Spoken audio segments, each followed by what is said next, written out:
اب ہم سیکھیں گے اللہ تعالیٰ کا اسم اعظم کے بارے میں۔ متعدد احادیث میں اسم اعظم کا ذکر آیا ہے، اور اسم اعظم کیا ہے اس کے بارے میں متعدد روایات پائی جاتی ہیں۔ اسم اعظم کے بارے میں حضور اقدس صلی اللہ علیہ وسلم نے فرمایا ہے کہ اس کے ذریعے اللہ تعالیٰ شاہ سے دعا کی جاتی ہے تو اللہ قبول فرماتا ہے، اور اس کے ذریعے سوال کیا جاتا ہے تو اللہ تعالیٰ شاہ پورا فرما دیتے ہیں۔ مصنف رحمۃ اللہ علیہ نے یہاں چند روایات ذکر کی ہیں جن میں اسم اعظم کا ذکر ہے۔ میں آپ کو ان کی عربی عبارت پڑھ کے سنوں گا۔ یہ کتاب حسن حسین ہے، علامہ جزری رحمۃ اللہ علیہ کی تالیف کردہ، یہ آپ سب خرید لیں گے، اور اس کتاب میں موجود دعاؤں اور جتنے میں اسباق بتا رہا ہوں کو دیکھ کے بخوبی یاد کریں گے انشاءاللہ۔ نمبر 1، لا الہ الا انت سبحانک انی کنت من الظالمین۔ یہ وہی الفاظ ہیں جن کے ذریعے یونس علیہ السلام نے اللہ کو پکارا اور اس نے ان کی دعا قبول فرما کر اندھیریوں میں سے نجات دی۔ مصنف رحمۃ اللہ علیہ نے مستدرک حاکم سے یہ روایت نقل کی ہے۔ مستدرک میں حضرت سعد بن ابی وقاص رضی اللہ عنہ سے روایت ہے کہ حضور اقدس صلی اللہ علیہ وسلم نے ارشاد فرمایا، جو بھی کوئی مسلمان جب کبھی کسی بارے میں ان الفاظ کے ذریعے سے دعا کرے گا تو اللہ ضرور قبول فرمائے گا۔ حضور اقدس صلی اللہ علیہ وسلم نے فرمایا، کیا میں تم کو اللہ کا اسم اعظم نہ بتا دوں جس کے ذریعے دعا کی جاتی ہے تو اللہ قبول فرماتا ہے، اور اللہ سے سوال کیا جاتا ہے تو وہ پورا فرما دیتا ہے۔ یہ وہ دعا ہے جس کے ذریعے یونس علیہ السلام نے اللہ کو 3 تاریکیوں میں پکارا۔ نمبر 2، اللہم انی اسألک بانی اشہد انک انت اللہ لا الہ الا انت الاحد الصمد الذی لم یلد ولم یولد ولم یکن لہ کفوا احد۔ مصنف رحمۃ اللہ علیہ کی ترتیب کے مطابق یہ روایت نمبر 2 ہے، اس میں بھی اسم اعظم بتایا ہے۔ اس کو مصنف رحمۃ اللہ نے بحوالہ سنن اربع و صحیح ابن حبان مستدرک حاکم کی نقل کی ہے، اور اس کے راوی حضرت بریدہ رضی اللہ عنہ ہیں، وہ فرماتے ہیں کہ حضور اقدس صلی اللہ علیہ وسلم نے ایک شخص کو یہ کلمات کہتے ہوئے سنا۔ اس شخص کے کلمات سن کر آن صلی اللہ علیہ وسلم نے فرمایا، اس ذات کی قسم جس کی قبضہ میں میری جان ہے۔ اس نے اللہ کے اسم اعظم کے واسطے سے دعا کی، اور جس کے واسطے سے دعا کی جاتی ہے تو اللہ تعالیٰ قبول فرماتا ہے، اور اس کے ذریعے سے سوال کیا جاتا ہے وہ عنایت فرما دیتا ہے۔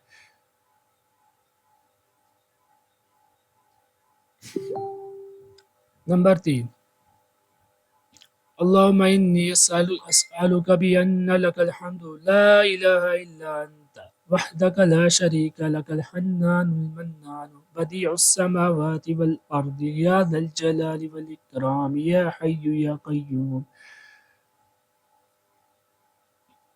مصنف رحمۃ اللہ نے اشارہ دیا ہے کہ لفظ یا حی یا قیوم اس کے بعد طریق میں نہیں ہے۔ یہ روایت حضرت انس رضی اللہ عنہ سے مروی ہے۔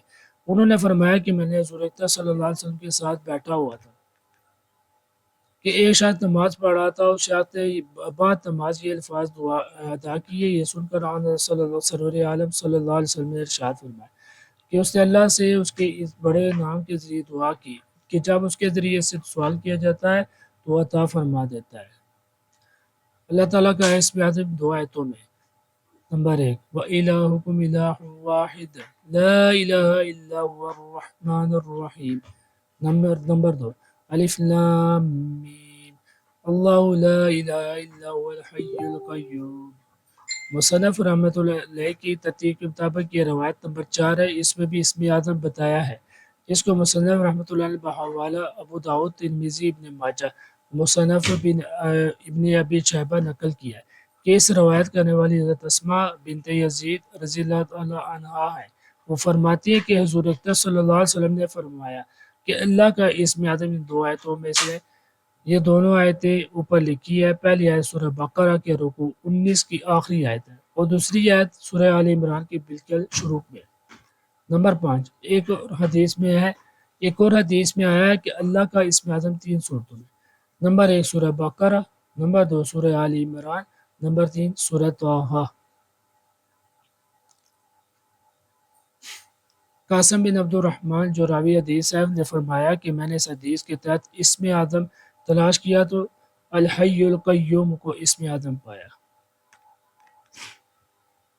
اس نے حسین کے مصنف امام جزری رحمۃ اللہ علیہ فرماتے ہیں کہ میرے نزدیک اللہ لا الہ الا هو الحی القیوم اسم اعظم ہے تاکہ دونوں حدیث سے موافق ہو جائے، اور اس لیے بھی کہ واحدی کی کتاب الدعاء میں یونس بن عبد الاعلیٰ سے اسی طرح مروی ہے۔ واللہ تعالی اعلم۔ یہ قاسم عبد الرحمن کے بیٹے شام کے رہنے والے ہیں، تابعی ہیں، حضرت ابو امامہ رضی اللہ عنہ کے شاگرد ہیں، سچے راوی ہیں۔ اس کے بعد باری ہے اللہ تعالیٰ کے اسماء حسنہ کی، یعنی 99 نام جن کے ذریعے ہم کو دعا کرنے کا حکم دیا گیا ہے۔ جو بھی کوئی شخص ان کو خوب اچھی طرح یاد کرے گا جنت میں داخل ہوگا۔